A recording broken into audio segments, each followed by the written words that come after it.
remember sitting down in a conference room and watching this purple and blue FPS game on console and scratching my head and saying, was this really going to be it? Was this going to be the thing that defined Xbox? And obviously 10 years later it proves that that was the kind of the seminal moment for us, the beginning of Halo as an Xbox game. Not only did Halo 1 bring the FPS to the console, it also brought story. Cortana. I've spent the last 12 hours cooped up. The combination really established sort of a new genre, if you will, of FPS console story expectation. Halo did a lot of really conventional storytelling through cinematics and cool voice acting and great music, obviously.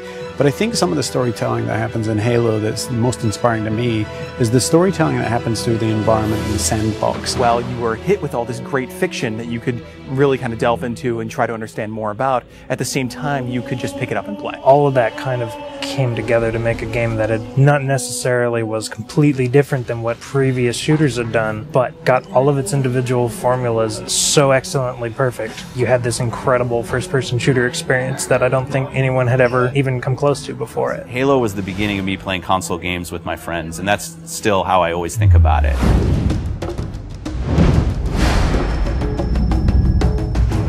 I think people have been asking for a remake of Halo 1 since Halo 2 was announced. I like to go all the way back to the day that Xbox Live came out, and the demand for Halo 1 and the ability to play, say, co-op over Xbox Live kind of started, and it built up over the years and over the years. It was the perfect timing since the 10-year anniversary was coming up. It occurred to us that there's this entire generation of people who never played the original game. If you're an 18-year-old gamer today, you were 8 when Halo came out. We did due diligence on a number of partners. The number one requirement was that it didn't impact gameplay at all. You have a classic, you have something that's just magical, right? If you go and tinker with it, you're going to lose that magic. What we really needed was someone who could work with our existing physics and gameplay engine. Saber popped up really quickly. And they're like, yeah, we can do this. We can make the game look like a current generation game, and we can do it by using the original Halo 1 engine. The gameplay in Halo 1 is what's called deterministic. In other words, if you feed the engine the same input, the game will behave in the same way. And if you can apply this principle across a network, you can have two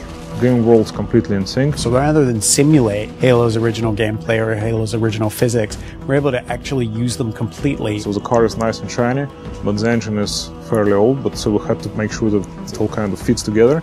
And then we had to speed up the engine to make sure it works in today's world.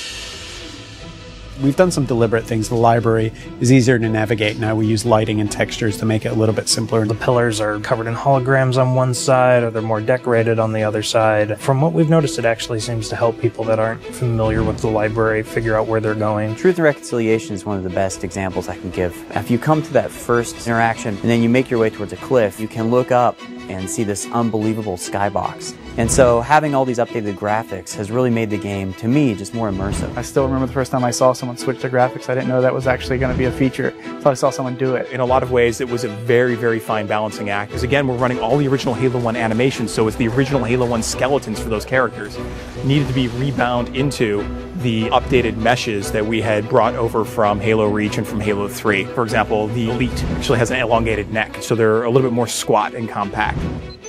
Cracking the case in 30 seconds.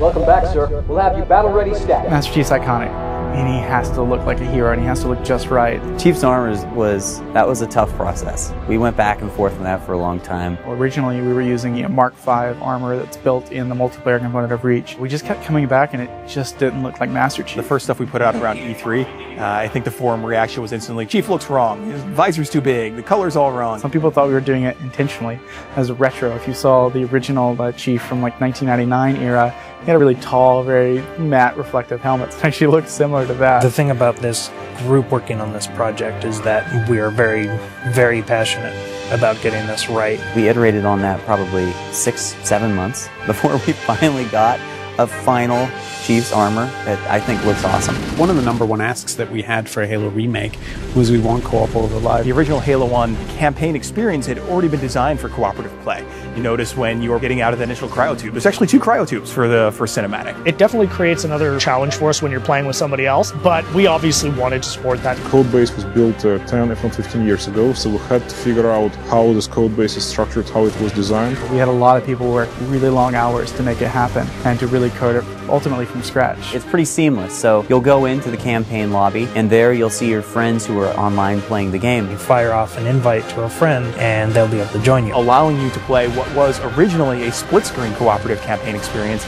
now across live. Skull on. Classically, skulls in Halo tend to affect behavior, which means the AI needs to support those behavioral changes. How do we create something that alters gameplay? Well, one of our fundamental tenets is keeping gameplay the same. Skulls are one of the tools we're giving the player that if they do want to change their gameplay experience a little bit, they can do it. Benefit to this is that most of these skulls are brand new. You've never seen them before, you never played them. Like Malfunction, where random HUD elements disappear whenever you respawn. Boom is a skull that increases the radius of explosions, making explosions more dangerous both for the Covenant and for the player.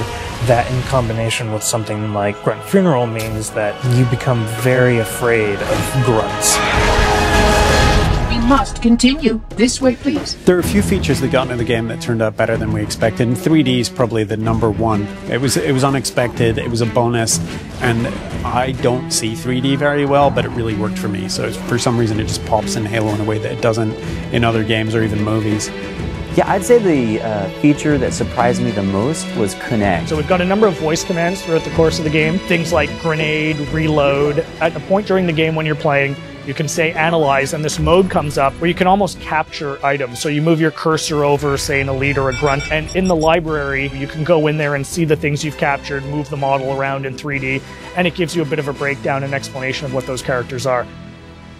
For me, when I think about Halo, I think about looking around and just the scope and the scale of everything. This is the game that started it all, and people can really dive in and play and remember what it was like to play it 10 years ago, and if you didn't play it 10 years ago, you can see what it was like 10 years ago. It's the quintessential walk down memory lane with a much better visuals. Ultimately, the thing you learn is it doesn't just look modern, it feels completely modern. Completely remastered campaign, great additional features like co-op over live, skulls, terminals, 3D, Connect, and multiplayer. Once you see it for yourself, I don't know, really, it's a pretty awesome experience. There's a lot of stuff in there for $40. We're actually really excited about the fact that there's so much there, and it's a real smorgasbord of stuff for people who enjoy Halo. One of the best values that you'll find this holiday season by far.